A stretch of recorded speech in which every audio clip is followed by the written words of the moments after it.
আসসালামু আলাইকুম ভিউয়ার্স। আজ আপনাদেরকে আমি দেখাবো কি করে বিভিন্ন প্রকার অফিসিয়াল ডকুমেন্ট, সিভি সহ আদার যে ডকুমেন্টগুলো থাকে সেগুলো ইমেল করতে হয়। তো ইমেল করা খুবই একটি সহজ প্রসেস। তো চলুন আপনাদেরকে দেখানো যাক। আমি প্রথমেই চলে যাব গুগল ক্রোমে। এখানে আসার পর আপনারা দেখতে পাচ্ছেন আমি আমার জিমেইলে লগ ইন করা অবস্থায় আছি। এখন আমি ক্লিক করব কম্পোজ বাটনে। দেখুন কম্পোজ বাটনে ক্লিক করার পর ঠিক এরকম একটি ইন্টারফেস ওপেন হয়। এরকম একটি ইন্টারফেস ওপেন হওয়ার সাথে সাথে আমরা এখান থেকে অ্যাটাচ ফাইল থেকে ক্লিক করে আমাদের যে প্রয়োজনীয় ফাইল সেটিকে আমরা অ্যাটাচ করে নিব। আমি আমার ডেস্কটপ থেকে আমার যে সিভিটি রয়েছে সেটিকে আমি ওপেন করে দিচ্ছি। আপনারা দেখতে পাচ্ছেন আমার যে ডকুমেন্ট সেটি এখানে অ্যাড হয়ে গেছে। আমি যদি এখানে আরও ফাইল অ্যাড করতে চাই তাহলে আবার এই বাটনটিতে ক্লিক করব এবং আমার যে প্রয়োজনীয় ফাইল সেটিকে আমি এখানে অ্যাড করে নিব। তো এখানে আপনারা দেখতে পাচ্ছেন উপরে লেখা আছে টু। এই টু মানে হচ্ছে আমরা যাকে ইমেলটি পাঠাবো। ধরুন আমি একটি অ্যাড্রেস লিখছি। আমি এখানে একটি অ্যাড্রেস লিখলাম।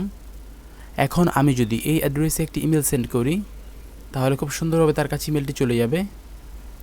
কিন্তু আমি যদি এখানে একাধিক অ্যাড্রেস লিখি তাহলে আমি তাদের কাছে যে ইমেলটি পাঠাবো সেই ইমেলটি তারা দুজনেই দেখতে পাবে। এবং টু এর পরে যে অপশনটি আমাদের কাছে আছে সেটি হচ্ছে সিসি। সিসি মানে হচ্ছে কার্বন কপি। আমি এখানেও দুটি অ্যাড্রেস লিখছি।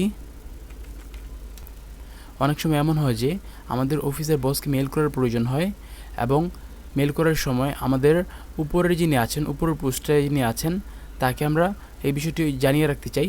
তার জন্য আমরা তাকে সিসিতে রেখে ইমেল করি। আর এখানে সিসির যে ব্যাপারটি সেটি হচ্ছে টুতে যারা আছেন তারা জানতে পারবেন না যে সিসিতে কারা আছেন, কিন্তু সিসিতে যারা আছেন তারা টুতে কারা আছেন তাদেরকে দেখতে পাবেন এবং তাদেরকে কী মেল করা হয়েছে তারা জানতে পারবেন। আমি এখানে আরও একটি মেল লিখছি। আমি আরও একটি মেল লিখলাম। এখন সিসিতে যারা আছেন তারা একে অপরকে দেখতে পাবেন এবং তারা টুতে কারা আছেন তাদেরকেও দেখতে পাবেন, কিন্তু যারা টুতে আছেন তারা জানবেন না যে সিসিতে কারা আছে বা অন্য কাউকেও এই মেলটি করা হয়েছে, তারা এটি জানবেন না। এরপরে যে অপশনটি আছে সেটি হচ্ছে বিসিসি, এর পূর্ণরূপ হচ্ছে ব্লাইন্ড কার্বন কপি। আমিও এখানে কয়েকটি ইমেল লিখছি। দেখুন আমি এখানে দুটি ইমেলের অ্যাড্রেস লিখলাম। এখন যদি আমি এই ইমেলটি সেন্ড করি, বিসিসিতে যারা আছেন তারা একে অপরকে দেখতে পাবেন না, কিন্তু তারা জানবেন টুতে এবং সিসিতে কারা আছেন। অনেক সময় দেখা যায় জব ইন্টারভিউয়ের জন্য ক্যান্ডিডেটদেরকে মেল করা হয়, সেক্ষেত্রে এই অপশনটি ব্যবহার করা হয়, বিসিসি অপশনটি ব্যবহার করা হয়। সেক্ষেত্রে দেখা যায় কাদেরকে মেল করা হলো তারা একজন অপরজনকে দেখতে পাচ্ছেন না, কিন্তু তারা টু এবং সিসিতে যারা আছেন তাদেরকে দেখতে পাচ্ছেন। এখানে আপনারা ইমেলের সাবজেক্ট দিবেন এবং এখানে বডি লিখবেন। যদি জব অ্যাপ্লিকেশন হয় তাহলে এখানে আপনারা লিখতে পারেন জব অ্যাপ্লিকেশন বা job application for the post of engineer বা অন্য যে কোনো কিছু আপনাদের পোস্ট অনুযায়ী। আর এখানে আপনারা লিখবেন আপনাদের ইমেলের বডি।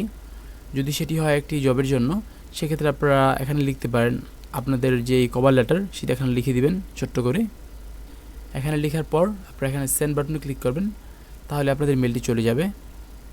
তো এটি খুবই সহজ একটি প্রক্রিয়া। তো কেমন লাগলো ভিডিওটি জানাবেন। ভালো লাগলে অবশ্যই লাইক করবেন, কমেন্ট করবেন, শেয়ার করবেন আর অবশ্যই সাবস্ক্রাইব করবেন। ধন্যবাদ সবাইকে।